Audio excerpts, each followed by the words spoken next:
Bienvenidos a otro episodio de Creepy TV y hoy es viernes y los viernes estaremos contando historias de terror.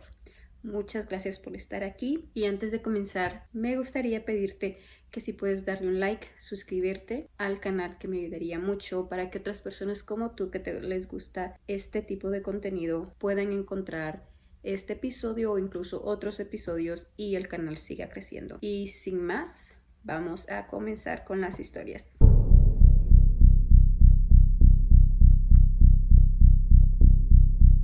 El altar roto, Ciudad de México. Colonia Tepito.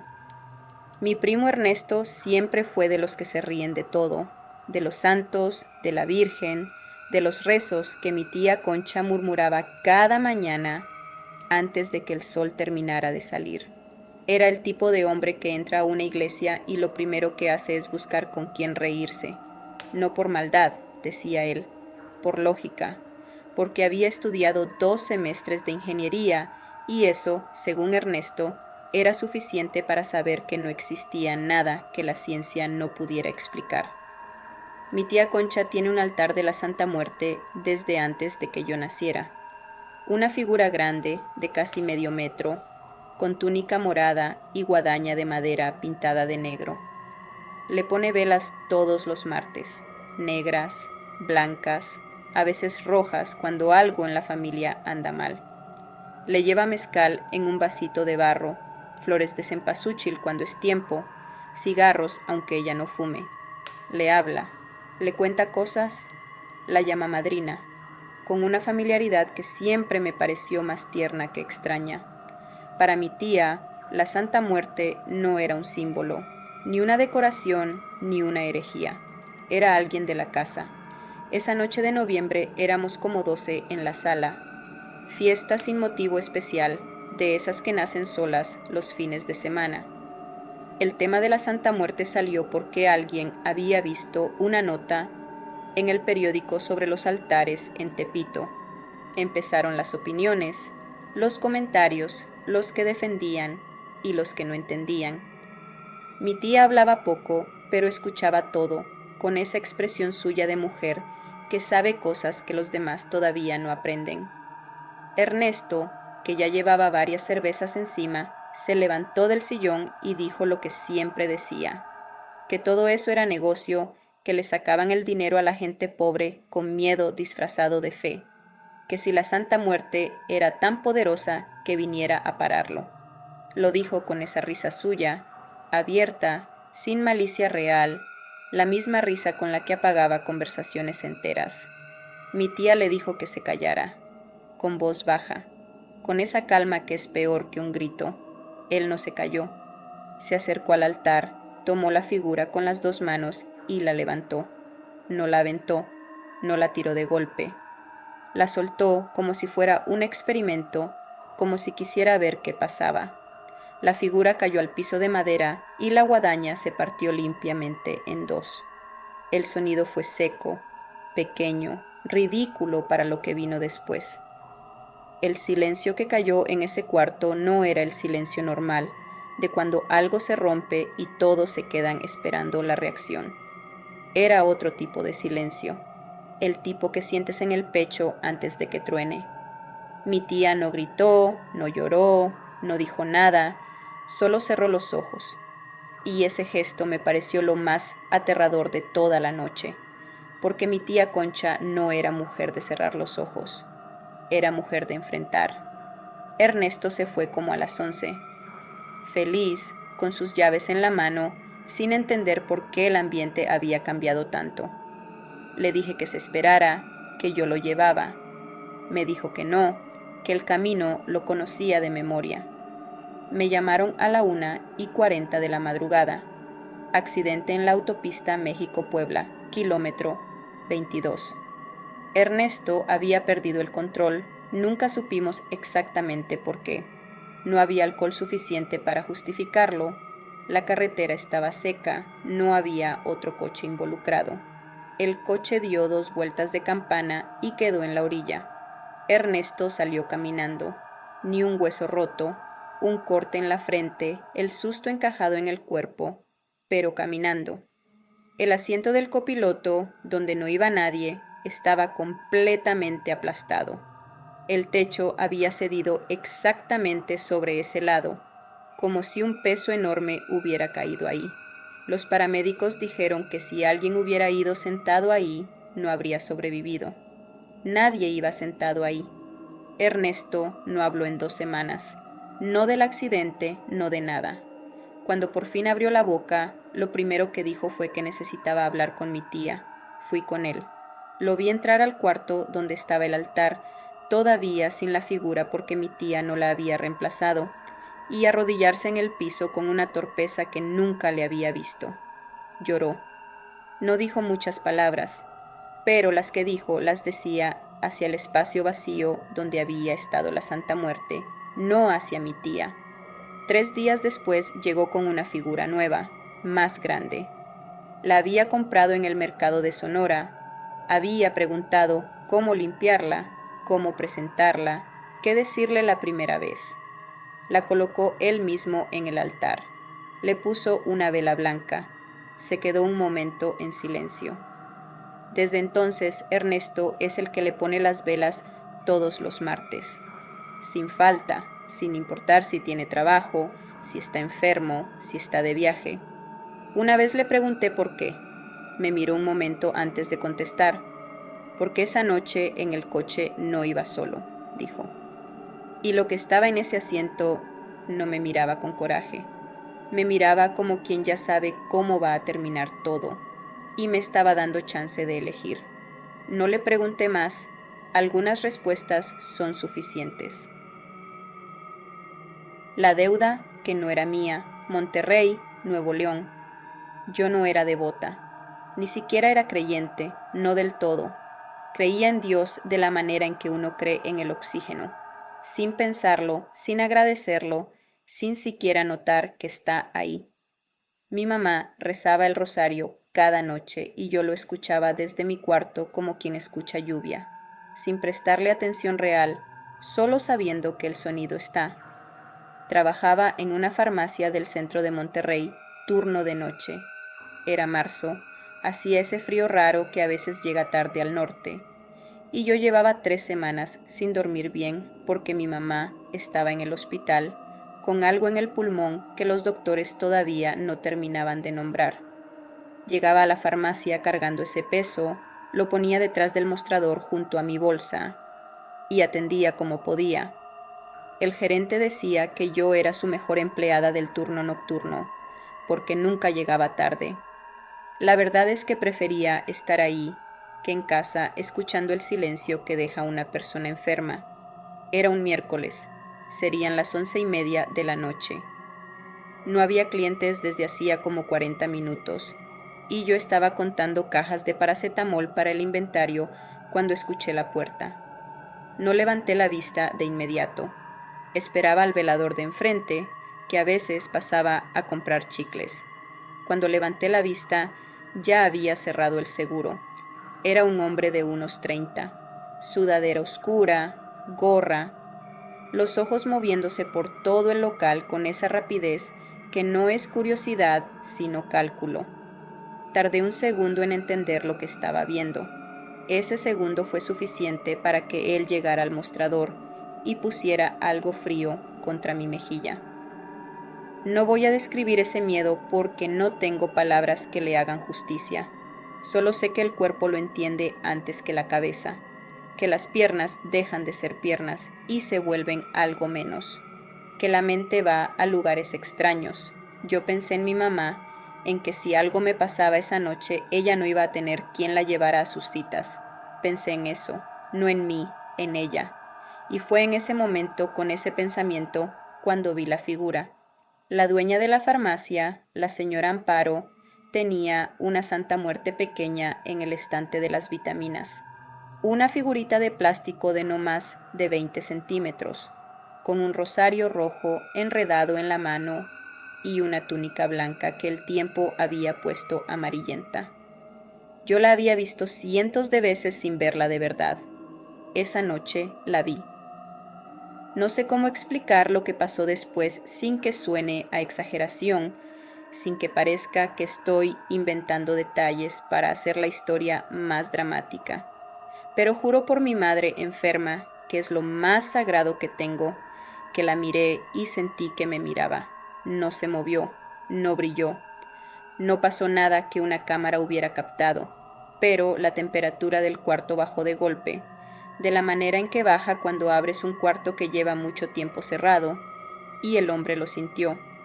Lo vi en su cara antes de que lo procesara yo misma. Se quedó paralizado un instante, con los ojos muy abiertos, mirando hacia atrás, hacia los costados, hacia arriba, como si alguien lo hubiera llamado por su nombre desde un lugar que no podía identificar.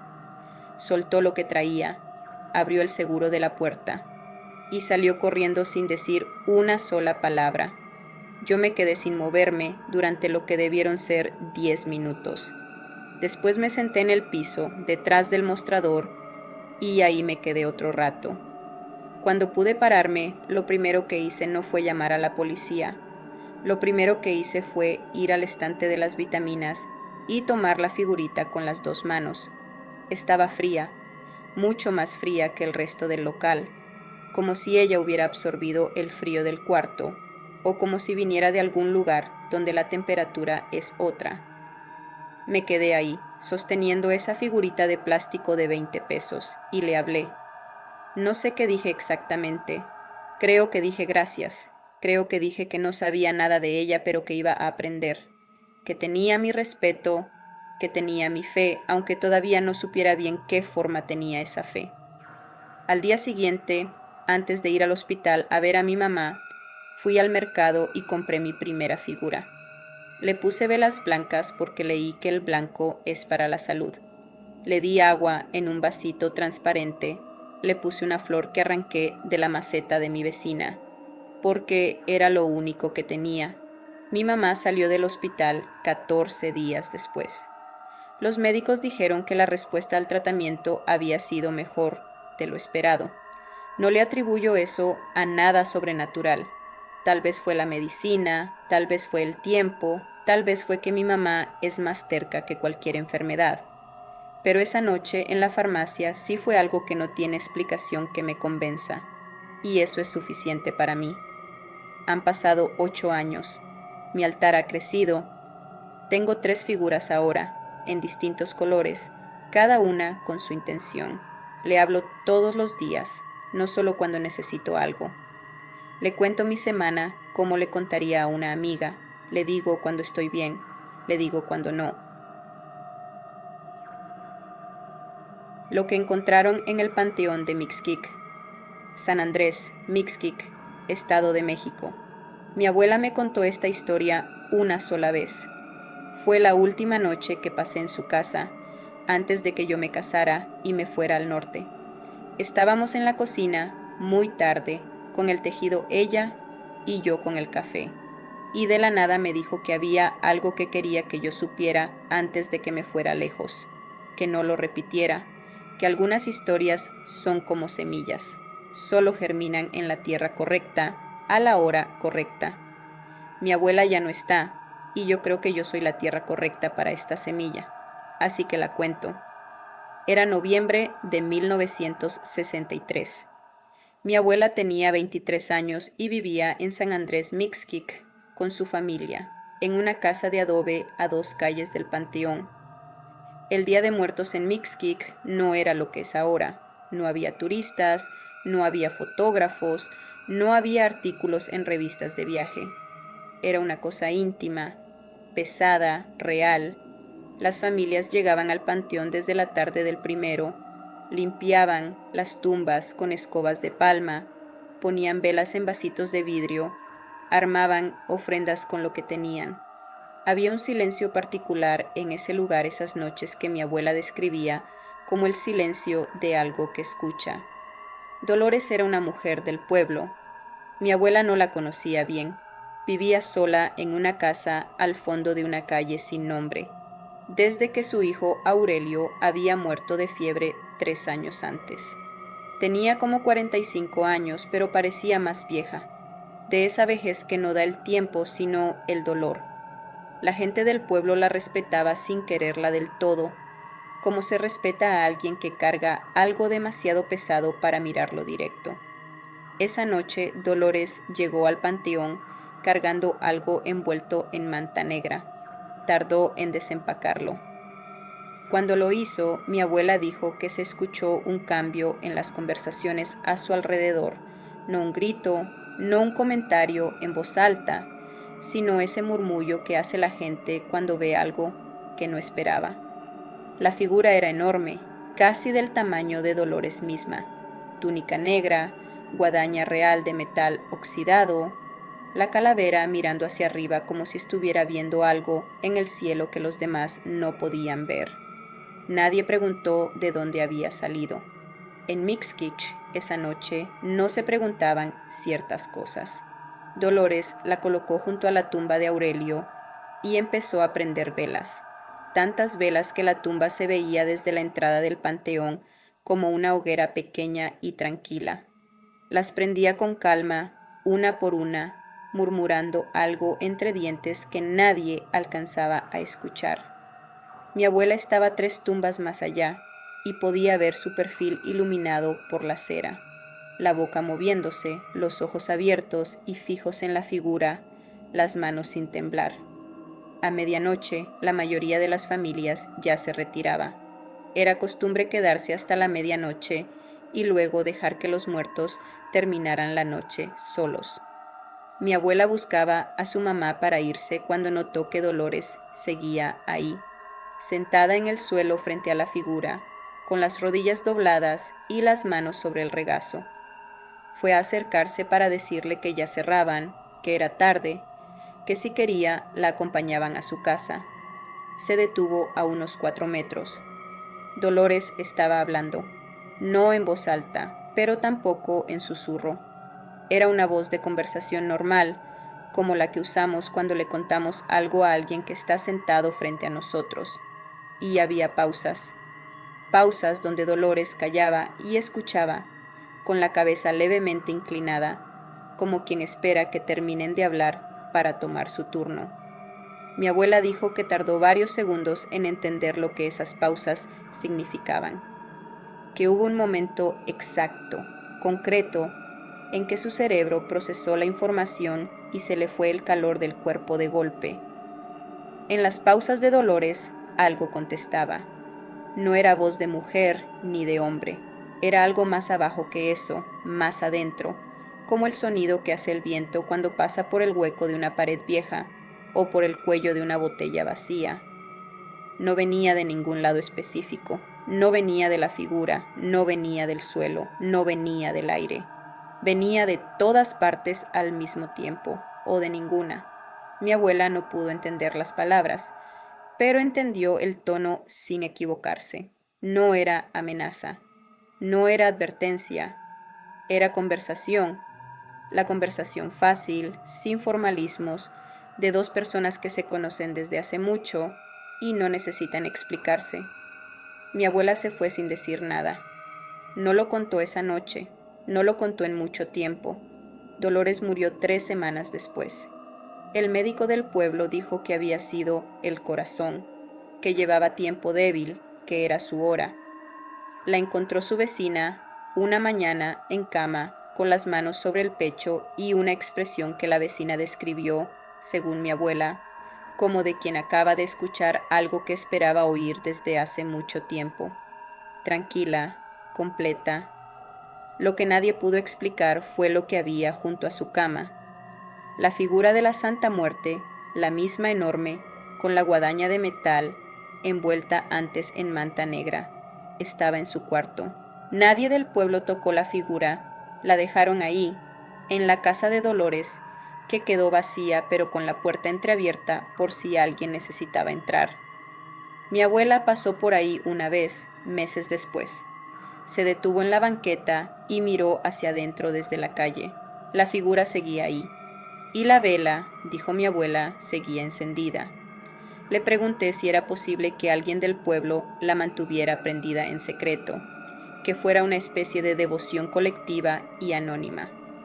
Mi abuela me miró con esa paciencia que tienen los viejos cuando les preguntas algo que consideran evidente. Mija, me dijo, esa casa estuvo sola 30 años, nadie entraba. Y cuando la tiraron para construir otra, el albañil que fue a limpiar salió corriendo a la primera hora y no volvió. Dijo que había algo adentro que él no quería molestar. Me quedé callada. Ella tomó su taza de té. Hay personas, dijo al final, que la señora decide quedarse cerca de ellas. No sé por qué elige a unas y no a otras, pero cuando elige se queda.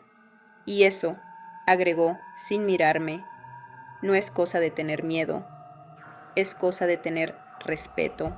Muchas gracias por llegar hasta el final. Déjame saber en los comentarios qué historia te dio más miedo, qué historia te impactó más o si crees que son mentiras. Déjame saber lo que piensas.